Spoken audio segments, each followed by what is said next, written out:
우린 제1차 세계대전을 흑백 영상으로만 보아왔습니다. 당시 카메라에 담을 수 있었던 건 영상뿐이었지만 그건 현실이 아니었습니다. 현실은 흑백으로 벌어지고 있지 않았으며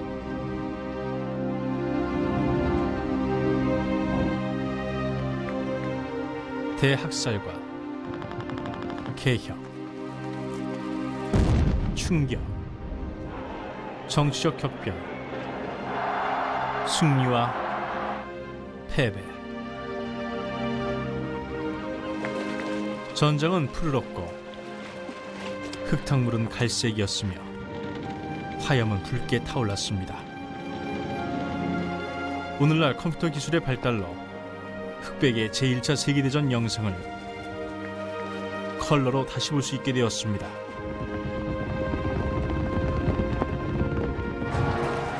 이 다큐멘터리는 최초로 참전 용사들이 직접 체험했던 1차 세계대전의 이야기를 담고자 합니다.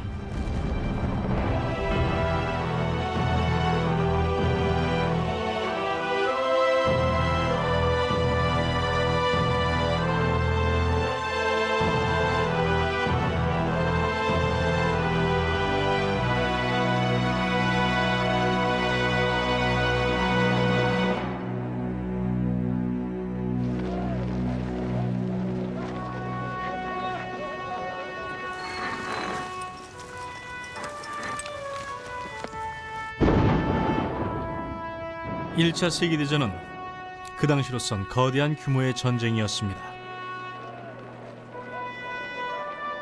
1914년에서 1918년까지 6,500만 명이 참전했고 1천만 명이 전사했으며 2천만 명은 정신적으로 신체적으로 부상당했습니다.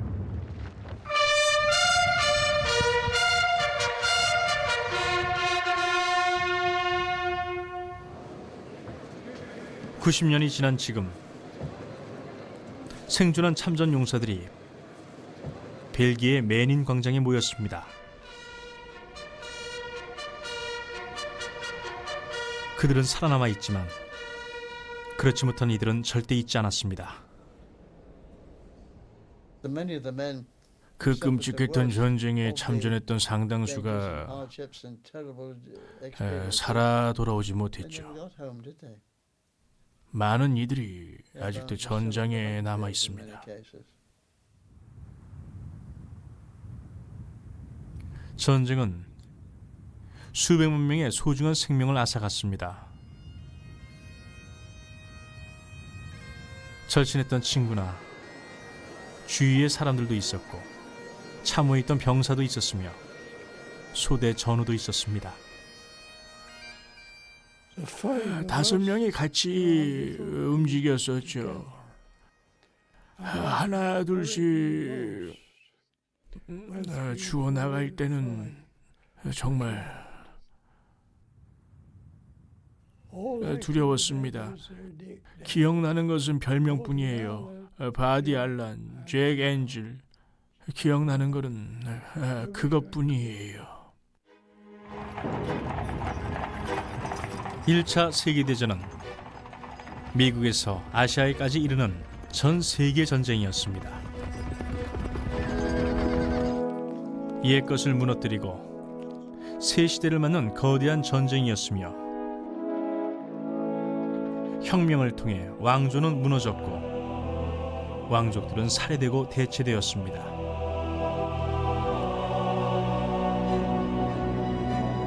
전쟁의 본질 자체를 바꾼 전쟁이었고 상식을 벗어났다는 새로운 표현까지 만들어냈습니다. 전 항상 기도를 했죠. 저를 비우는 동료들도 있었지만은 항상 신에게 기도드렸습니다. 인간답게 싸우고 무사하게 돌아가게 해달라고 말이에요.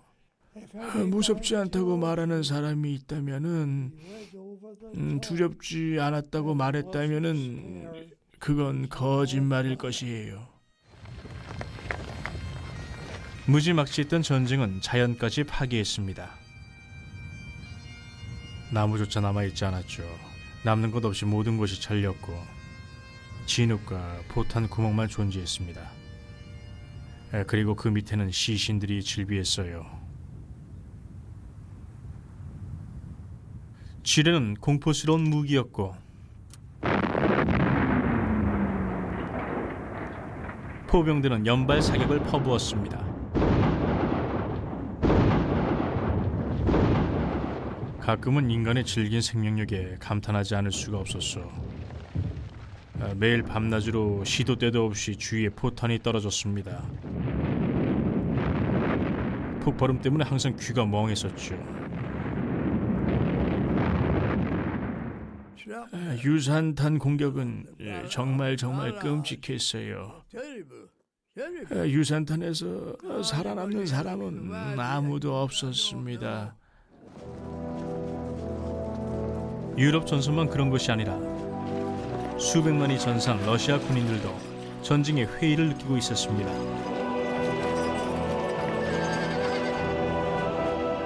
우린 지금 무엇을 하고 있는 것인가? 내 소대에서만 수백 명이 죽어나갔다. 소대의 반은 전장에서 죽거나 부상을 당했다. 이 전쟁이 끝나고 얻는 것은 과연 무엇이란 말인가? 그런 불만은 전 세계를 뒤흔든 혁명에 불을 지폈습니다. 여긴 더 이상 도시가 아니고 오물구덩이요. 일꾼은 없고 거리는 더럽고 온통 쓰레기 천지요. 모든 것이 지옥으로 변했소. 전쟁의 새 국면은 하늘에서 이루어졌으며 그것은 육지전만큼이나 잔혹했습니다. 매일 군인들이 전사했습니다. 어제 보았던 친구가 다음날 점심에는 없는 것이 일상이었습니다. 모두 혼자였고 쓸쓸히 싸우다가 쓸쓸히 죽어갔죠. 어머니께 키스를 해드리고 모든 것을 정리하며 말씀드렸죠. 안녕히 계세요, 어머니. 다시 뵙기는 힘들 것 같아요. 눈부신 기술혁명도 일어나서 전투기가 군항 갑판 위에서 이륙하게 되었습니다. 항공모함이 등장하게 되었습니다. 우선 갑판 위에서의 이륙과 착륙을 배워야 했죠. 함장님이 이런 말을 했습니다. 못하면 권총 사살이라도 해야 할 걸세. 거대한 전함들은 거대한 규모의 전투를 벌였으며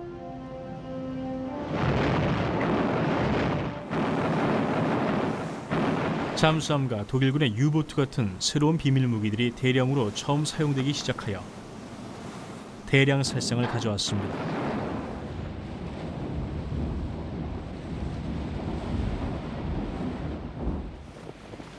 그로 인해 인간은 큰 고통을 감내해야 했고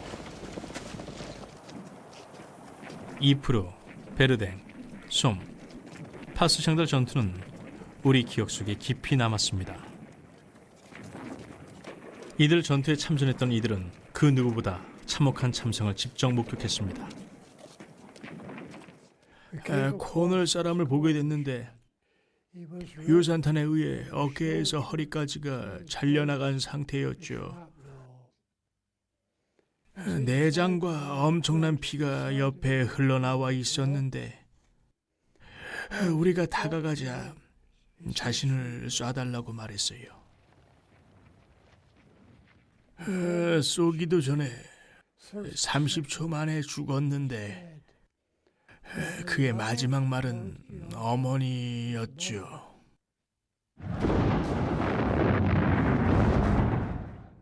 그 어머니란 말이 절 평생 괴롭혔어요.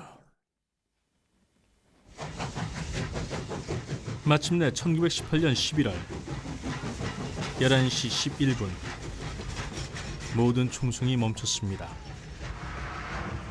모든 것이 멈췄고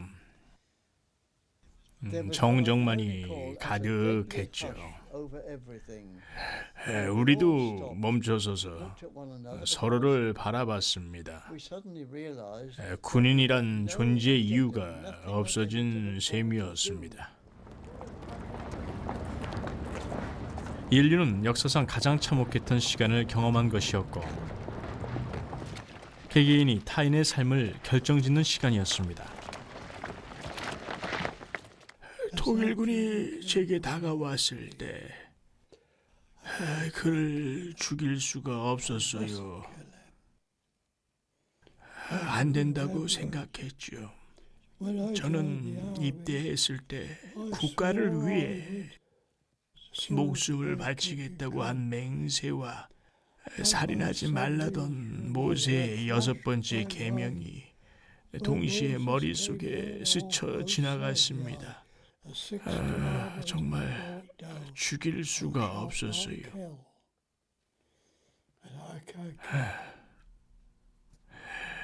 5초 안에 마음을 결정해야 했습니다. 저는 그의 발목과 무릎에 총을 쐈어요. 그를 쓰러뜨리긴 했지만 죽이진 않았죠.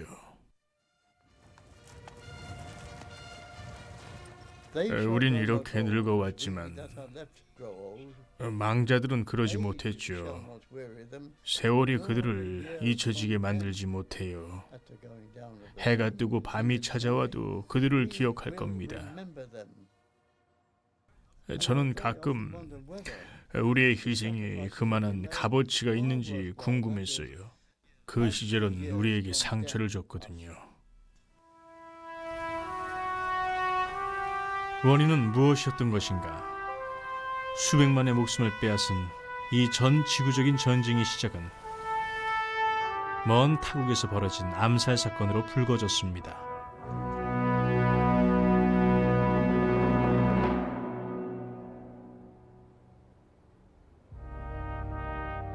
(1914년 6월 28일) 보스니아의 수도 사라예보. 폭탄이 어떤 차량을 향해 던져졌는데 빗나간 폭탄의 목표는 오스트리아 왕위 계승자인 프란츠 페르디난디와 그의 부인이었습니다. 그들의 방문은 계속되었고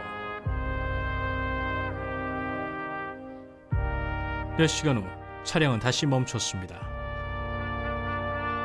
이번엔 총성이 울렸고 오스트리아 왕자와 공주는 암살되었습니다. 암살의 배후 조직이 세르비아 정부가 지원하는 테러리스트로 밝혀지자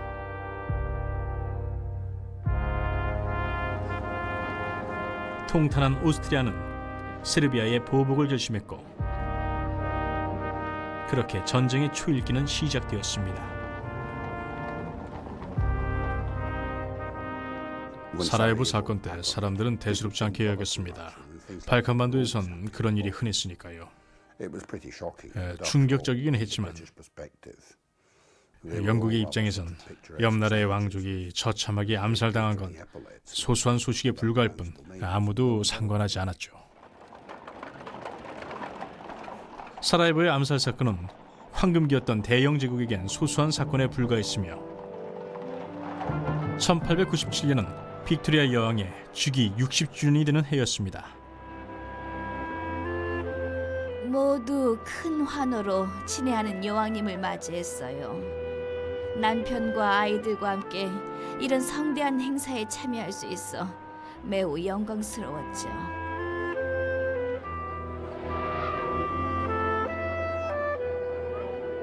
대영 제국은 세계 6분의 1을 지배하고 있었습니다.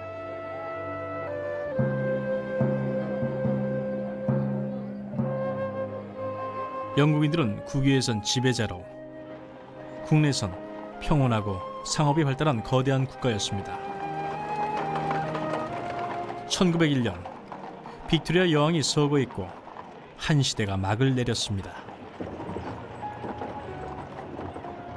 런던은 죽은 듯 고요하다. 마법사가 마술이라도 부린 듯 도시의 생기가 한순간에 사라졌다.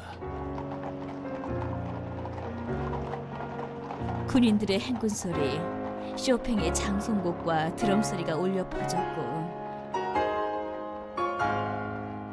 모든 영국인들이 부모님을 잃은 것이나 다름없었죠.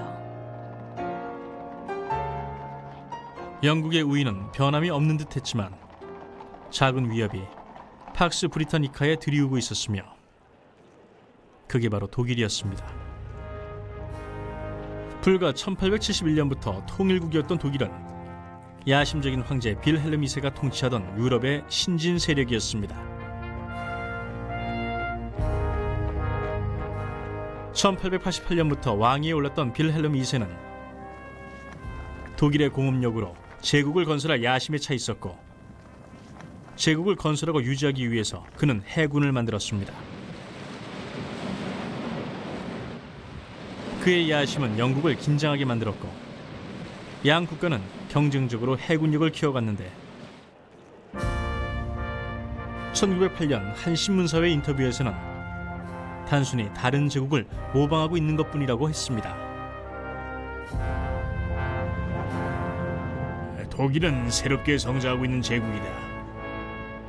독일은 빠르게 팽창하고 있는 세계적인 교역 지역이고 우리들은 그 구역을 계속 넓혀갈 것이다. 독일은 그것을 지키기 위해 강력한 전함을 가져야 한다. 독일의 등장으로 유럽은 새 국면을 맞이했습니다. 독일은 오스트리아 헝가리 제국과 동맹을 맺었으며 두 제국은 유럽의 심장부를 차지하게 되었습니다.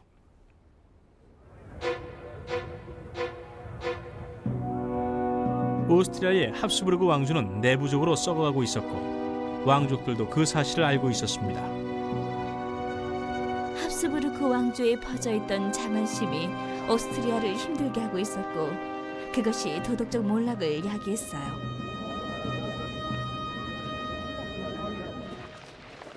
독일과 오스트리아 헝가리 동맹에 대항해 영국과 프랑스, 러시아는 3급 협상을 벌였습니다.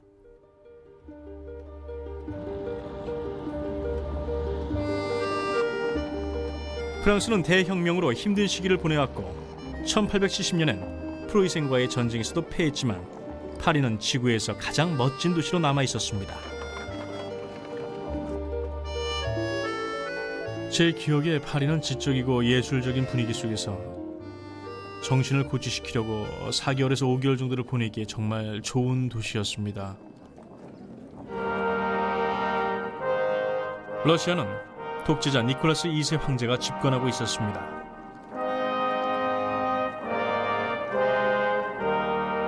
러시아는 1904년과 1905년에 일본과의 전쟁에서 패했고 그로 인해 첫 혁명이 불거졌지만 실패했습니다. 러시아인들의 불만이 폭발해 노동자들의 탄원이 발생했습니다. 우린 거지가 되었습니다.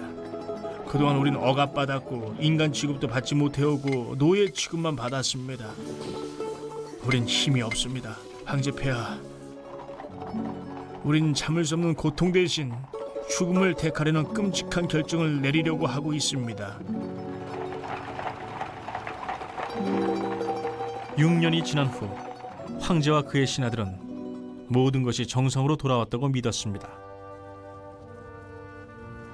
평화가 러시아의 모든 군사력뿐만 아니라 경제력까지 강하게 만들고 있다. 1914년이 되자 황제주기의 단축을 요구하는 목소리가 커지긴 했지만 러시아는 그 어느 때보다 강해졌습니다. 러시아가 전통적으로 건재하고 있는 동안 대서양의 반대쪽엔 신진 미국이 있었습니다. 미국은 민주적이고 정력적이며 낙천적이고 분쟁이 일던 유럽에서 멀리 떨어져 있었습니다. 루스벨트 대통령은 1905년 취임사에서 축복받은 미국의 미래를 역설했습니다.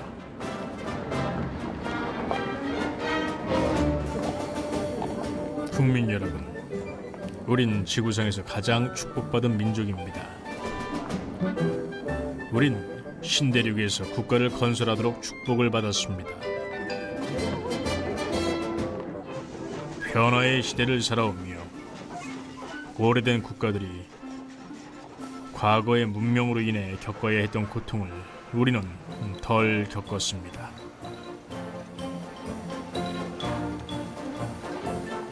(1914년) 유럽이 대립의 소용돌이에 있을 때 미국은 다른 세상에 있었습니다.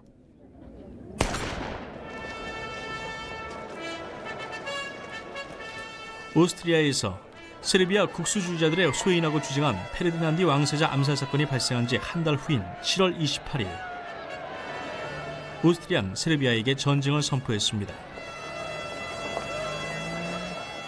오스트리아인들은 환호했지만 유럽의 복잡한 동맹관계는 걷잡을 수 없는 대참사를 촉발할 수 있었습니다.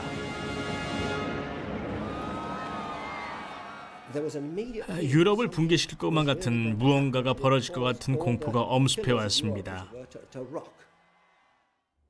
유럽 국가 간의 동맹 관계가 꿈틀대기 시작했죠.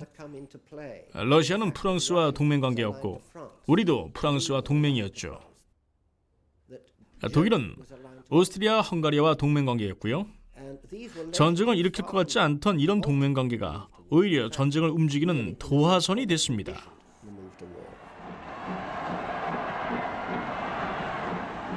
오스트리아 군대가 세르비아로 향하자 독일은 러시아가 세르비아를 원주하면 러시아에게 전쟁을 선포하겠다고 경고했습니다.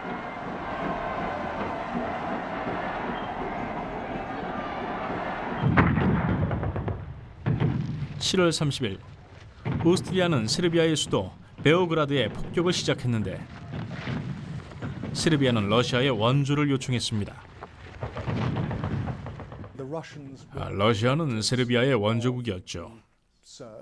오스트리아가 세르비아를 위협하고 있을 때 러시아는 그들을 방관할 수 없었습니다. 그래서 러시아도 이 국제적인 위기에 동참할 수밖에 없었던 거죠. 오스트리아처럼 러시아도 싸우기를 원했습니다. 병사들의 사기가 높소. 정의와 명예에 대한 확고한 믿음으로 무장하고 있어요. 긴장과 불안은 찾아볼 수 없어.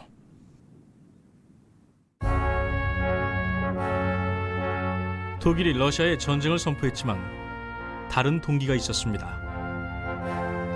러시아, 프랑스, 영국의 동맹으로 그들의 입지가 위협을 받았기 때문인데 그 순간 전쟁은 시작되었습니다.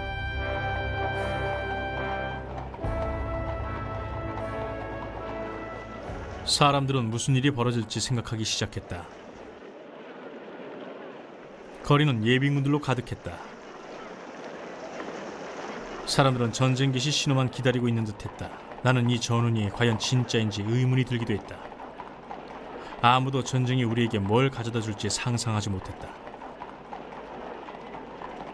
독일에 자극받은 프랑스도 군대를 움직이기 시작했습니다. 프랑스군 사령관 조셉 조프렌 공격 준비를 했지만 혼란스러워하던 이들도 있었습니다. 모두 전쟁을 인식하고 있었다. 참혹할 거란 것은 말을 안 해도 알 수 있다. 유럽의 전쟁이라니 믿겨지지 않았다.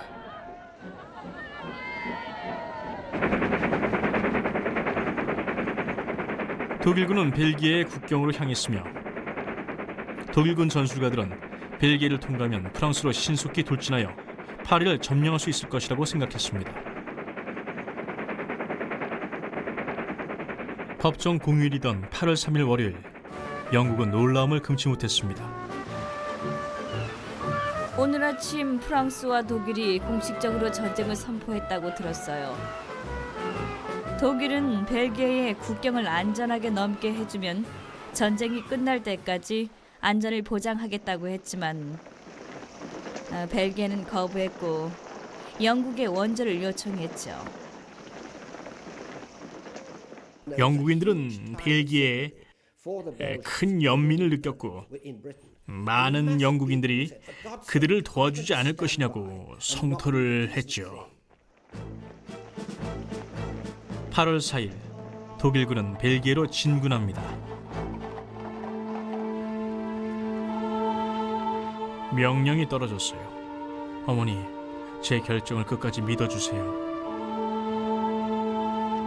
우리 자신과 우리가 가진 것만 생각한다면 우린 좀스러운 약한 영국인이 될 겁니다. 우린 우리 조국과 영토, 신을 생각해야 합니다. 8월 4일 자정, 영국은 독일에 전쟁을 선포했습니다. 이로써 유럽의 강대국들이 모두 분쟁에 휩싸였지만 크리스마스 전엔 분쟁이 끝날 거라 예상했습니다.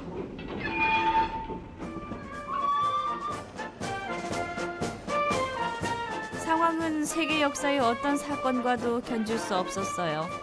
전쟁이 시작되면 1,400만이 참전하리라 예상하고 있었죠.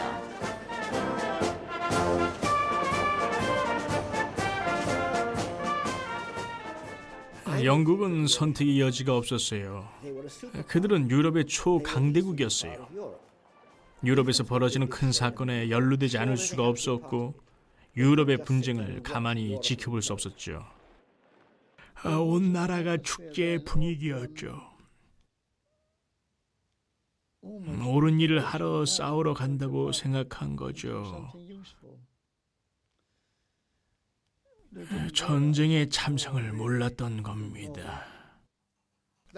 독일은 영국의 적이었고 젊은이들이 관심을 가진 거는 영국을 위해 싸운다는 점이었어요.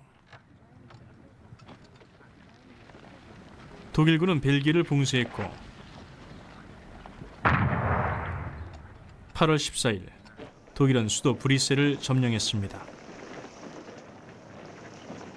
시민들이 저항하자 독일군은 바로 응징했으며 무고한 벨기에 시민 600명을 처형한 경우도 있었습니다.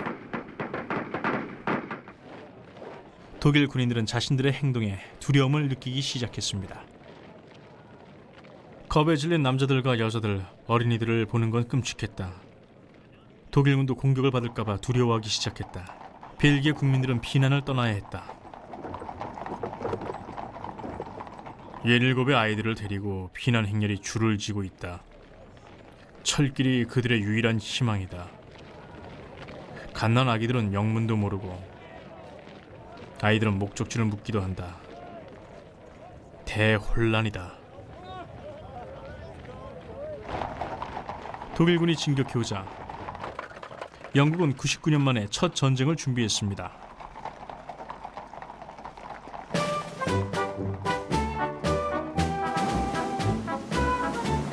트라팔가 전투 이후 수백 년 동안 영국 해군은 해상을 지배해왔습니다. 1914년 7월 스피트헤드의 진용을 갖춘 대형 해군은 조지 5세의 사찰을 받았습니다.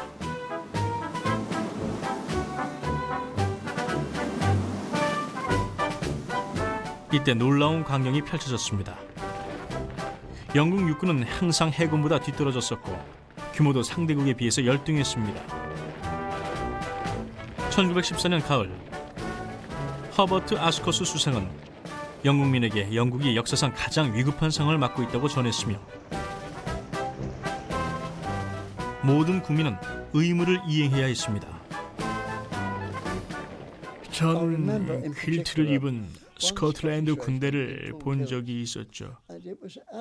백파이프르맨 그들의 행군을 보는 것은 정말 짜릿했죠.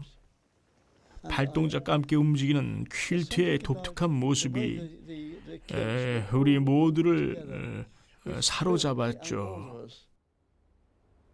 하루틈에 키치너 영주는 의용군 모집의 임무를 맡아 10만 명으로 시작해서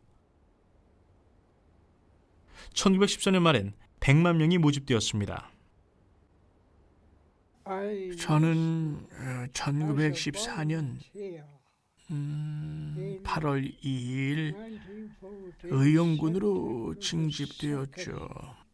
저와 30명의 직장 동료가 함께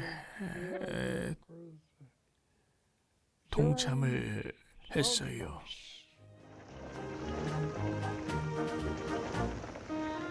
젊은 병사들이 조국을 뒤로하고 전선으로 떠나자 그들의 가족들은 고국에서 기다릴 수밖에 없었습니다.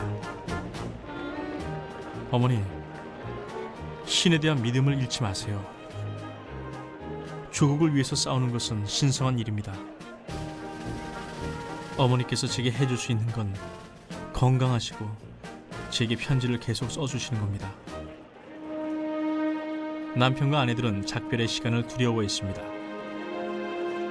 난 멍하니 남편의 짐을 바라보았어요. 남편은 주머니에서 책을 꺼내며 말했죠. 이것 봐, 당신이 셰익스피어 시집을 항상 간직하고 있을게. 하나 읽어줄까? 얼굴은 심각했고 입술은 떨렸지만 그의 목소리는 안정되었죠. 난 그의 무릎 사이에 앉았고 그는 내 어깨에 손을 얹고 읽어주었어요. 그렇게 어깨를 감싸고 눈물을 흘리며 얘기하다 잠이 들었죠.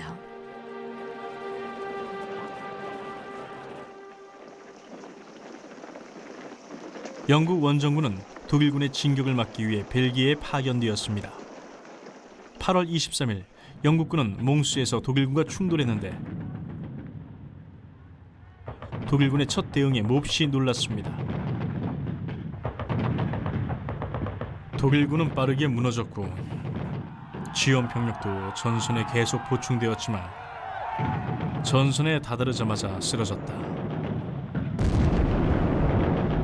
우리의 신속한 사격은 소름 끼칠 정도였다.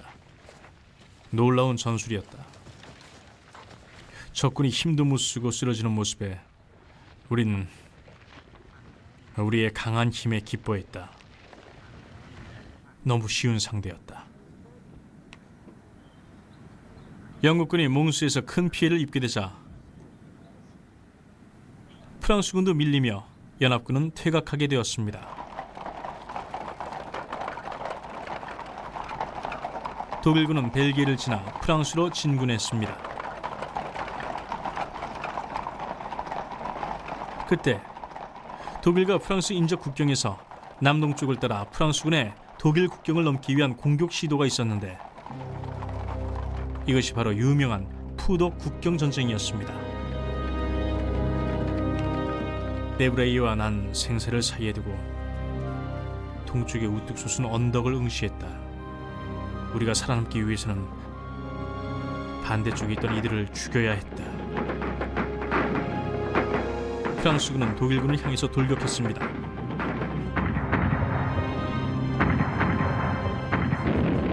주변은 온통 폭발적인 유산탄이 떨어졌고 총알이 온 사방으로 빗발쳤다. 죽음을 피할 수는 없나 보다. 프랑스군이 격퇴되자 독일군이 공격을 감행했습니다. 국경 전쟁은 프랑스의 완패로 막을 내렸습니다. 프랑스군은 전쟁 첫 달 만에 20만 명을 잃었습니다. 과거 프랑스군은 휘황찬란한 제복을 입었었고 흰 장갑을 끼고 있는 장교들은 그 위용을 자랑했지만 독일군이 돌격을 하자 그들의 총격 앞에 무참히 쓰러졌죠.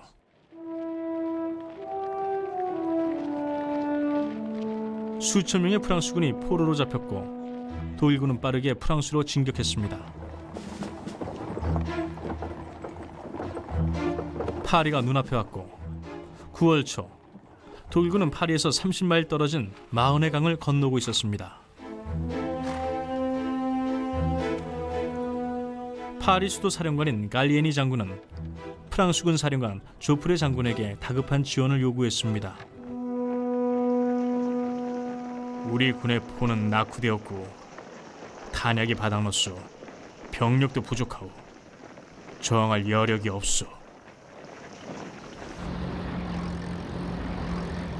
갈리에니 장군은 새로운 묘책을 세웠는데 그는 파리 택시를 이용해 병사들을 전방으로 수송해서 조프레 장군 병력에 합류시켰습니다.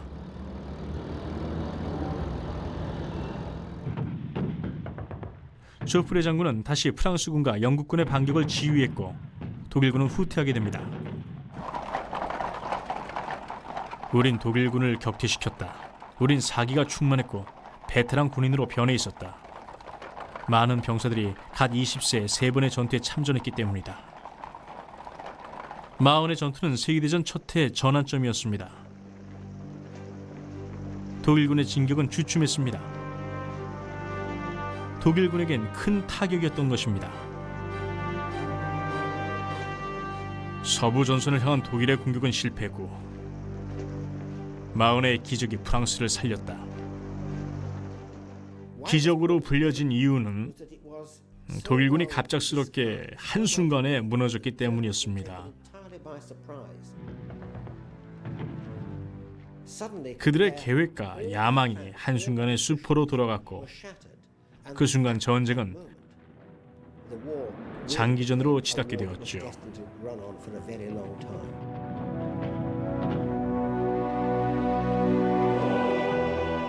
그 당시 독일 반대편 동부 전선에서는 5주 동안 독일과 그들의 동맹국 오스트리아와 러시아 간의 공격과 반격이 계속되었으며 오스트리아의 세르비아 침공이 전쟁을 촉발시킨 사건이었습니다. 오스트리아가 계획한 대로 진행되지도 않았습니다. 세르비아를 침공한 오스트리아는 야만적인 발칸 반도인들을 벌하고 자신의 힘을 과시하려는 욕구로 가득 차 있었죠.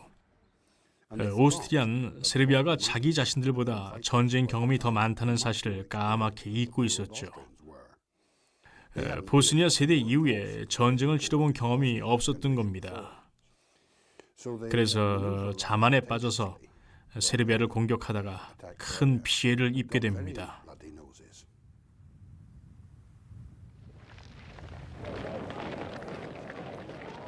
6주 후 세르비아는 오스트리아를 격퇴했습니다.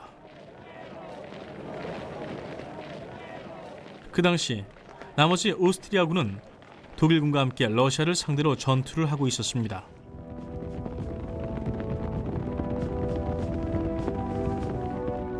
전쟁 발발 당시 러시아군은 150만의 병력을 가진 유럽 최고의 군사 대국이었습니다. 러시아 황제가 자랑스러워하던 현대적인 무기에도 불구하고 러시아군은 형편없었으며 한 영국인은 그 모습을 이렇게 묘사했습니다.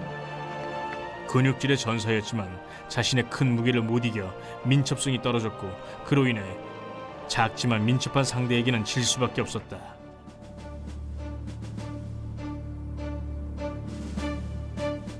하지만 러시아군은 모두를 충격에 몰아넣으며 빠르게 오스트리아 250km 인근까지 전진합니다. 우리는 러시아가 빠르게 돌격해와서 놀랐지만 그들과의 전투가 인접했음에 놀라움은 곧 흥분으로 바뀌었다. 프리츠 클라이슬러도 곧 그 결과를 목격했습니다. 내 주위에 있던 전우들이 비명과 함께 하늘로 날아오른 후에 심각한 부상을 입고 떨어졌다.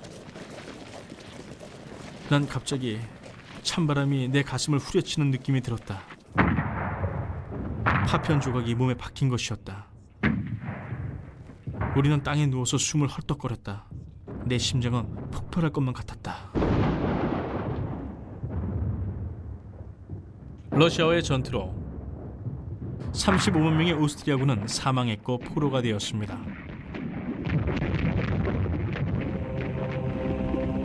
그 당시 북부에선 러시아가 동독을 공격하고 있었는데 독일군 사령관 하이덴버그와 루덴도프 장군은 러시아의 공격에 저항할 병력을 모았습니다. 8월 26일 러시아군과 독일군은 그 유명한 탄넨베르그 전투를 하게 됩니다. 한 영국인은 그 전투를 이렇게 묘사했습니다. 이 끔찍한 전투의 최전선은 광범위했고 러시아는 병력 300만 명을 투입했다. 접전이 더욱 빈번해지고 강력해져서 그 결과 사상 초유의 전투로 확대되었다. 탄넨베르그는 독일의 유명한 승리전이었으며 사령관들은 승리를 자축했습니다. 세계 역사상 가장 멋진 전투 중에 하나였다. 모든 군 장병과 전 국민에게 영광스러운 승리였다. 독일과 오스트리아 헝가리는 기뻐했지만 세상은 고요했다. 약 10만 명의 러시아군이 포로로 생포되었으며 5만 명 이상이 죽거나 다쳤습니다. 일주일도 안 돼서 독일군은 러시아 침공을 격퇴하고 이제 독일에겐 다시 서부 진격을 감행할 시기였습니다.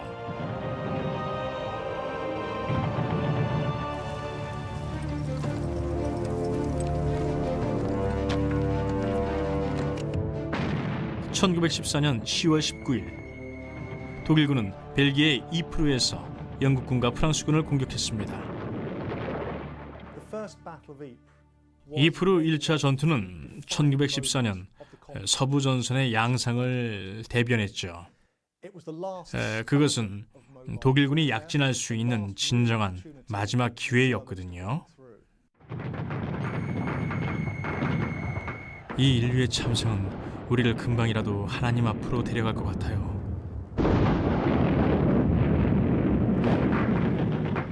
수많은 독일군이 쓰러지는 걸 보았죠. 짧은 시간 동안 그렇게 총을 쏴보긴 처음이었어요. 3주간의 이프루 1차 전투는 끔찍한 대학살을 불러왔습니다. 전방에선 수천 명이 사망하거나 포로가 되었다. 겨우 한 전선에서 말이다. 무고한 젊은 청년들이 무참히 희생되었다. 이프루 전투는 3년 6개월간 계속될 서부전선에서의 전쟁을 예고했으며 그건 죽음으로 일관된 처절한 전투였습니다. 그 당시에는 참호에 배수 장치 같은 게 없었어요. 그래서 거의 대부분 참호는 무릎 깊이까지 흙탕물이 고여 있었죠. 참호는 빗물이 떨어지고 어두워서 음침해요. 근무설 땐 쥐들이 주변을 돌아다니고 모래자루에서 튀어나오기도 일쑤입니다. 작전이 멈추면 다시 작업에 투입되고 보초 근무도 더 서고 진지를 보수하는 데도 투입이 됩니다.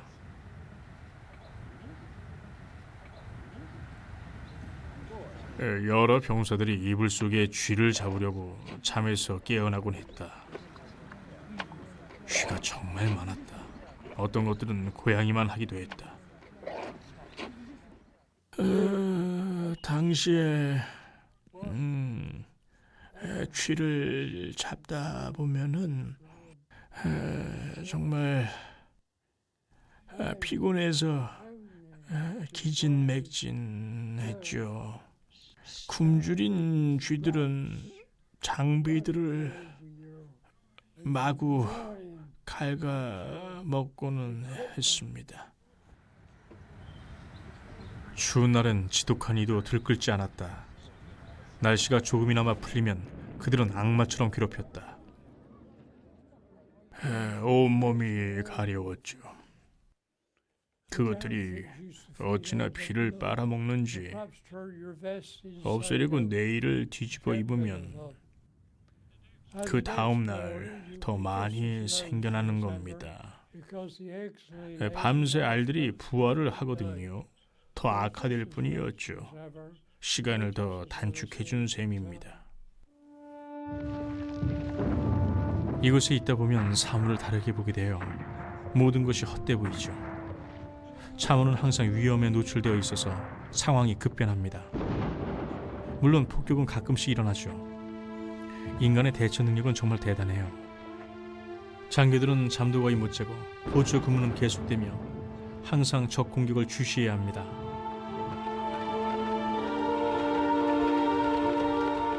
(1914년) 겨울이 다가왔고 전쟁의 병사들에게 전쟁의 끝은 보이지 않았습니다. 참호 생활은 지루하고 신경 쓰이는 생활인데 전쟁은 끝날 기미가 안 보이는군. 독일군이 몰락할 때까지 계속될 것 같은데 시간이 조금 걸릴 듯하군. 친구여, 정말 끔찍한 전쟁이야. 수류탄과 포탄의 폭격이 시작되었는데 그 횟수도 증가해서 상황이 말이 아니야. 어떤 전선은 적과 불과 20m 거리이고 온통 흙탕물 투성이야. 너무 춥고 습해. 수백만 명의 아군과 적군 병사들은 내일이라도 종전선언을 하기 바랄 거야. 1914년 크리스마스의 평화의 기원은 전쟁 중 놀라운 사건을 만들어냈습니다. 몇몇 전선의 양측의 병사들이 총을 내려놓고 황무지에서 조우를 한 것입니다.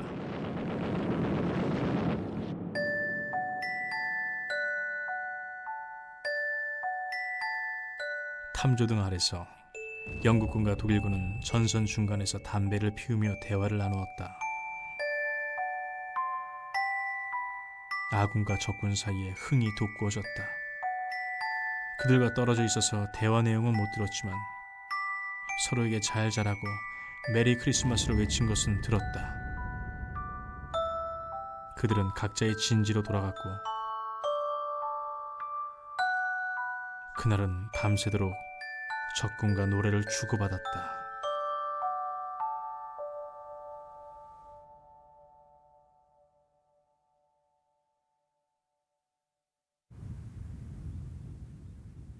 양국 지휘관들은 그런 화합 분위기를 경계했고 영문도 모른 채 참전한 병사들도 지휘관들이 무엇을 원하는지 깨닫기 시작했습니다. 그 당시 우린 전쟁이 정확히 무엇인지도 몰랐습니다. 모두가 크리스마스 전엔 끝날 것이라 생각했지만 크리스마스가 지나도 끝나지 않았죠.